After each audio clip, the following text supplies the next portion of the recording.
Did you know that a simple decision at a global economic summit could send shockwaves through the economies of two of the world's biggest trading partners? What happens when the U.S. and Canada go head-to-head in a trade war? In the past few months, tensions between the U.S. and Canada have escalated dramatically. Tariffs have doubled, economic retaliation is in full swing, and the ripple effects are being felt worldwide. But what's at stake here, and how could this affect you, whether you're an investor, a consumer, or just someone trying to make sense of global politics? In today's video, we'll break down the reasons behind this trade war, explore its impact on both countries, and reveal what this means for the global economy.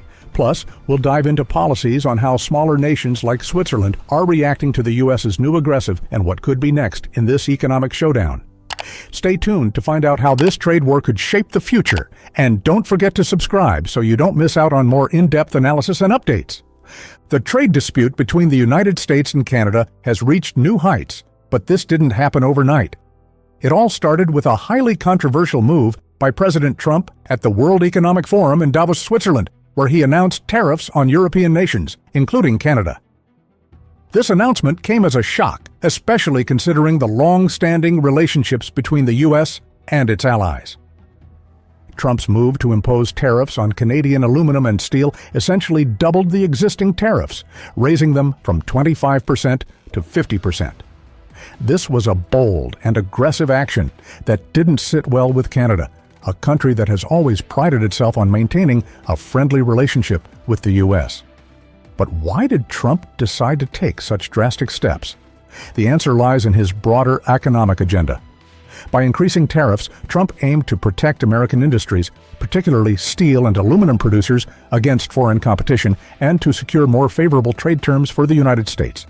However, this policy has created ripples, not only in the U.S., but also across the globe. As expected, Canada wasn't going to take these tariffs lying down. Prime Minister Justin Trudeau quickly responded, labeling the tariffs an unjustified attack on Canada's economy and citizens. The Canadian government didn't just condemn the move, they prepared to fight back with powerful economic countermeasures.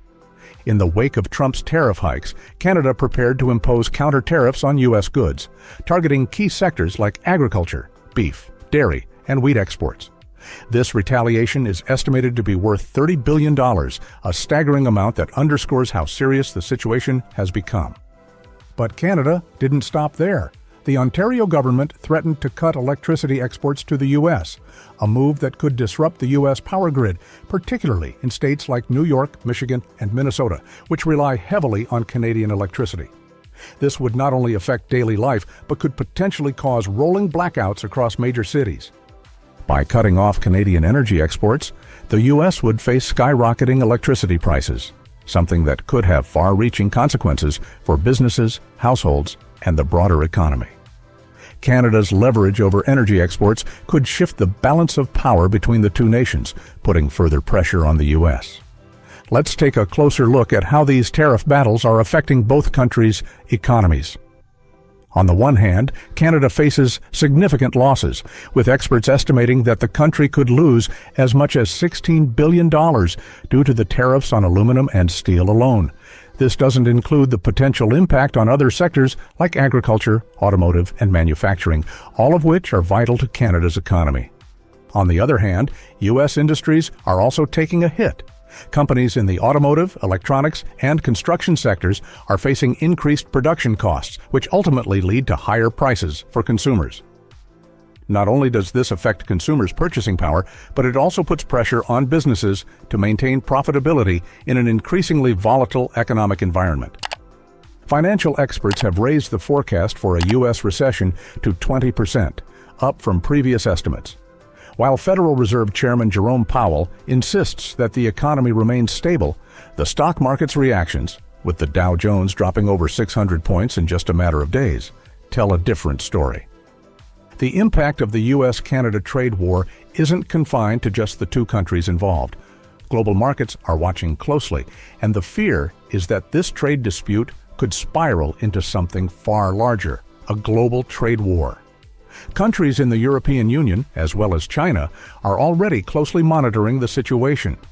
If the U.S. continues to escalate tariffs and other trade barriers, there is a strong possibility that other nations will retaliate in kind.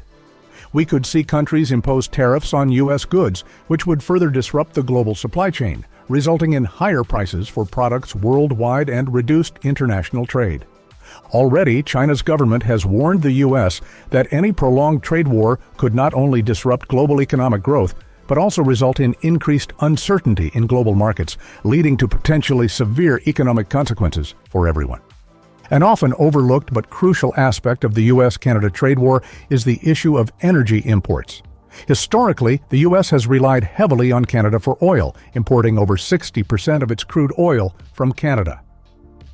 This relationship has become increasingly important as global energy markets become more volatile. However, Trump's policies have led to a shift in U.S. strategy. Just a few years ago, the U.S. was boasting about reducing its reliance on imported oil. Now, in the face of growing energy demands, the U.S. is reconsidering its stance on Canadian oil, especially through the revival of the Keystone XL pipeline. The Keystone XL pipeline would provide a direct route for Canadian oil to reach U.S. refineries, specifically designed to process Canada's heavy crude. This project has been a point of controversy, particularly due to its environmental implications. Still, with oil prices fluctuating and the U.S. facing growing energy needs, it's clear that the U.S. can't afford to ignore the stability of Canadian oil supply any longer. The stakes are incredibly high in this trade war, not just for the U.S. and Canada, but for the broader global economy. The ongoing dispute could lead to severe disruptions in multiple sectors. Agriculture. Canada is a major exporter of agricultural products to the U.S., and tariffs on these goods could make groceries more expensive, affecting both countries' consumers. Automotive.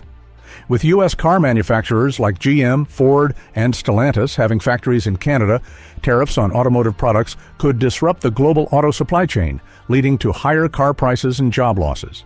Energy. Canada's role as a major energy supplier to the U.S. makes it irreplaceable. If Canada imposes restrictions on energy exports, U.S. fuel prices could increase by 20 to 30%, which would put immense pressure on American consumers and businesses. Industrial materials. With tariffs on materials like aluminum and steel, industries across the U.S., from construction to electronics, will face increased costs, leading to higher prices for a variety of products. As this trade war continues, the future of U.S.-Canada relations is uncertain. Will the U.S. continue to push for higher tariffs and stricter trade policies, or will a diplomatic breakthrough be reached? If the situation remains unresolved, both nations could face recession, and the global economy could enter a period of instability. For now, Canada's actions, including potential energy restrictions and tariffs on U.S. goods, are putting significant pressure on the U.S. to reconsider its approach. If Canada takes the bold step of cutting off energy exports, it could send shockwaves through the U.S. economy and force a rethink of U.S. foreign policy. This situation is an economic war in every sense, with real consequences not only for the U.S. and Canada, but for the entire world. The next few months will be critical in determining the long-term effects of these trade disputes and whether smaller nations like Canada can maintain their neutral stance while standing up for their national interests. In conclusion, the U.S.-Canada trade war is more than just a battle of tariffs. It's about economic power, global influence, and national sovereignty. As the world watches closely, the outcome of this dispute could shape the future of international relations and the global economy for years to come. Thank you for joining us today. Make sure to like, comment, and subscribe for more updates on global economic trends and policy discussions. Stay tuned, and we'll see you next time. Play of economic policy and geopolitical strategy, where President Trump's decision to impose a 25% tariff on Canadian imports set off a chain reaction. This tariff was intended as a punitive measure, targeting industries and goods that, according to the U.S. administration, had been unfairly subsidized. However, the immediate economic repercussions were felt across North America, and nowhere was the impact more pronounced than in the strategic corridors linking Alaska to the contiguous United States. Alaska, isolated by geography, yet crucially important for its natural resources and trade routes, relies heavily on Canada's vast infrastructure. The Alaska Highway, also known as the Alcan Highway, cuts through British Columbia's rugged landscapes, making Canada an indispensable partner in maintaining a smooth flow of commerce. From airspace control to the rail and road networks, Canada's role has always been that of an unseen yet vital intermediary. As the tariffs loomed, Canadian leaders recognized that any disruption in this linkage would not only affect trade flows, but could also destabilize an economic system that has long depended on cross-border connectivity. Moreover, the very announcement of these tariffs acted as a catalyst for rethinking economic sovereignty. Canadian policymakers, having faced similar challenges in the past, were quick to mobilize. There was a palpable sense of urgency, the realization that the U.S. was prepared to leverage economic might without fully considering the broader implications for the interconnected North American economy. The surprise element lay in the fact that, while Trump's tariffs were positioned as a tool to correct perceived trade imbalances, they inadvertently forced Canada to reassert its economic independence, a move that would ripple outwards, affecting international alliances and trade negotiations. In response to the U.S. move, Canada's reaction was as multifaceted as it was swift. The country's federal government, along with its various provincial administrations, quickly mobilized to counteract the potential damage from the tariffs. At the forefront of this response was British Columbia, BC, whose unique geographical position as the gateway to Alaska provided it with both the leverage and the responsibility to act decisively. BC's government proposed groundbreaking legislation that would impose tolls on commercial vehicles transiting through its territory en route to Alaska.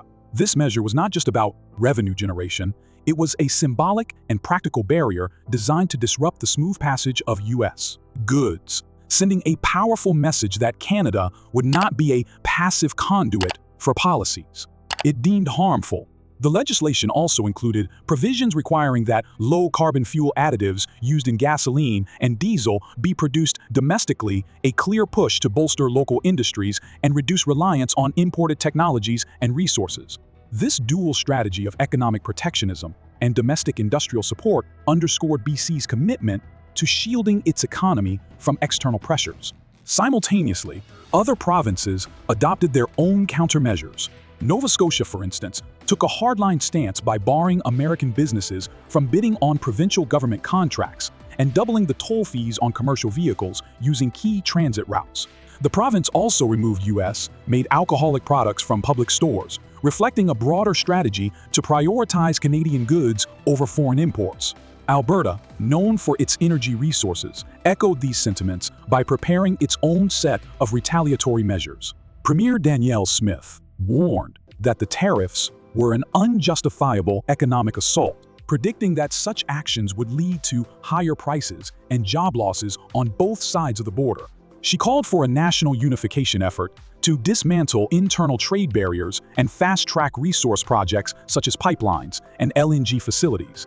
Manitoba and Newfoundland and Labrador further extended the Canadian response by targeting consumer goods. Manitoba's government took immediate steps to eliminate U.S. alcohol from provincial liquor marts, while Newfoundland and Labrador initiated a comprehensive review of procurement practices, temporarily halting purchases of U.S. goods. These localized responses highlight a critical aspect of the overall strategy. Canada was not merely reacting to American tariffs, but was actively restructuring its economic framework to reduce its reliance on the U.S. market. The interplay between these actions reflects a broader dynamic of multilateral negotiation and strategic posturing. On one side, the U.S. administration was banking on economic pressure to compel a change in trade policies, while on the other, Canada was leveraging every available tool, legislative, fiscal, and diplomatic, to assert its autonomy. The responses from various Canadian provinces, though diverse in their specifics, were unified in purpose to safeguard their economies and to force the United States to reconsider the broader implications of its unilateral tariff strategy. As the initial rounds of countermeasures rolled out, the economic and political tension between the two nations escalated to a critical point. The situation became a vivid illustration of how economic policies can serve as both a weapon and a shield in international relations. While President Trump's tariffs had been positioned as a strategic necessity for American industries, They inadvertently provided Canada with a catalyst to launch a robust and well-coordinated defense. This escalation reached its zenith as the various retaliatory measures began to